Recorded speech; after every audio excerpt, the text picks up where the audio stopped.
Les gars, on se retrouve aujourd'hui pour une vidéo pronostic de la finale de l'Euro entre l'Espagne et l'Angleterre. Mais avant ça, bonjour à vous. J'espère que ça va, que vous pétez la forme, que tout va bien, que vous êtes en bonne santé. En tout cas, moi, ça va super les gars. Aujourd'hui, je suis impatient de partager cette vidéo avec vous pour parler donc, comme je vous le disais, de mon prono entre l'Espagne et l'Angleterre. Bon les gars, je vais pas faire tout un suspense. Pour moi, je vais rester sur ce que j'avais dit.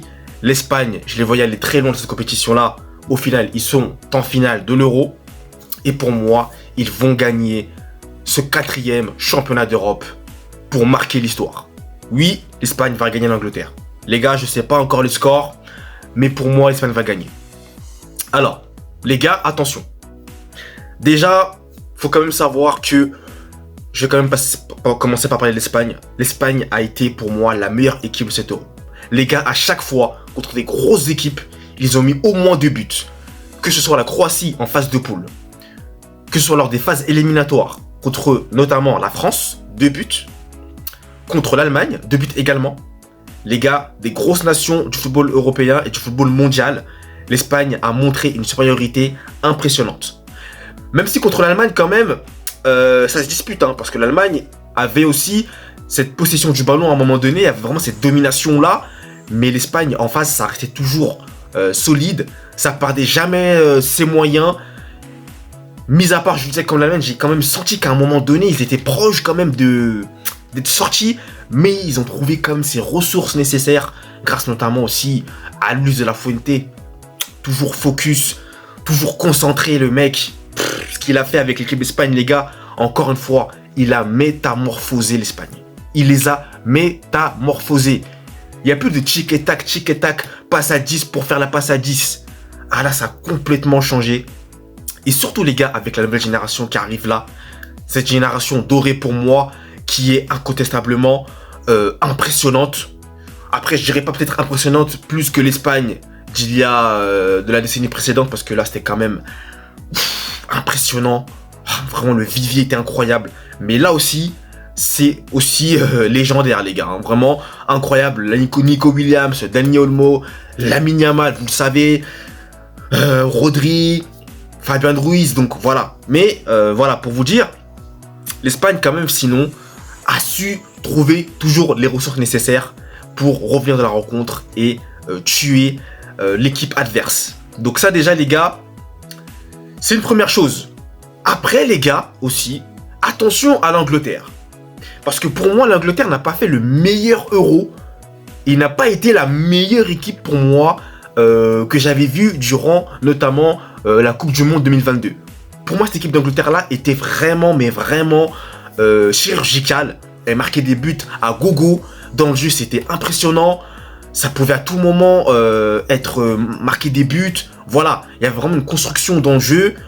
Là, c'est clair que ils laissaient plus le ballon à l'adversaire et eux, ils tuaient à un moment donné. Donc, en fait, l'Angleterre, ce qui est redoutable avec eux, c'est qu'ils peuvent subir. Ils sont capables de subir, mais ils peuvent vous tuer là où il faut vous tuer. Et ça, c'est très dangereux. Donc, attention quand même à l'Espagne. Ils devront se méfier là-dessus. Parce que je pense que l'Angleterre va encore jouer comme il jouait ces derniers temps contre les équipes. À savoir, laisser le ballon à l'équipe. L'équipe met la pression, mais ils n'arrivent pas à marquer. Et au final, c'est qui gagne? Et bien, c'est l'Angleterre.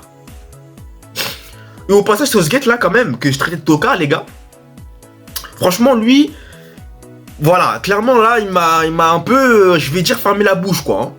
Il fait rentrer Watkins qui marque son but, en plus dans le temps additionnel, qui qualifie l'Angleterre. Je ne peux qu'applaudir Southgate. Maintenant, les gars, on verra si il y aura au bout le titre. Parce que quand même, l'Angleterre, je vous le rappelle, ça fait 58 ans maintenant, presque, qu'ils n'ont gagné aucun titre, aucune Coupe du Monde, aucun trophée majeur en Europe. Rien. Le néant. Mais voilà, les gars, il y a quand même une génération, plusieurs générations qui sont passées. David Beckham, Michael Owen, Wayne Rooney, Rio Ferdinand.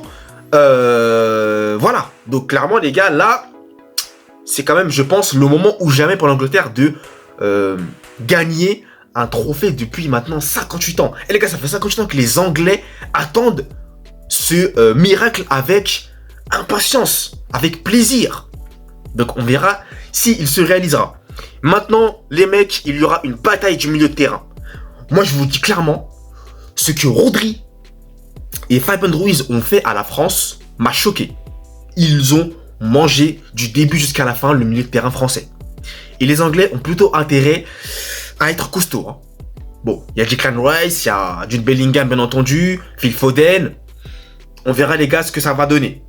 Peut-être que Southgate fera aussi des changements, mais je pense qu'il va aligner la même équipe qu'il a alignée jusqu'à présent. Donc les gars, ça va être une bataille sans merci. Le milieu de terrain va être ultra important. Après, il y aura aussi, les gars, une bataille au niveau des gardiens de but. J'aime toujours le dire, hein, mais Unai Simon d'un côté, Big Four de l'autre. Ça va être intéressant. L'attaque aussi. Là, l'attaque, il y a un léger avantage pour Harry Kane qui a plutôt été décisif par rapport notamment à Alvaro Morata qui en manque malheureusement sur cet euro-là. Mais attention, encore une fois, il peut se réveiller. Les gars, c'est une finale. Et une finale, les gars, ça se gagne. Peu importe la manière. Moi, je suis le premier à le dire et je le redis encore ici. Peu importe la manière. Une finale, les gars, ça se gagne. C'est pour ça que je vous disais peu de temps avant que l'Angleterre... En fait, l'Angleterre a toutes ses chances de gagner.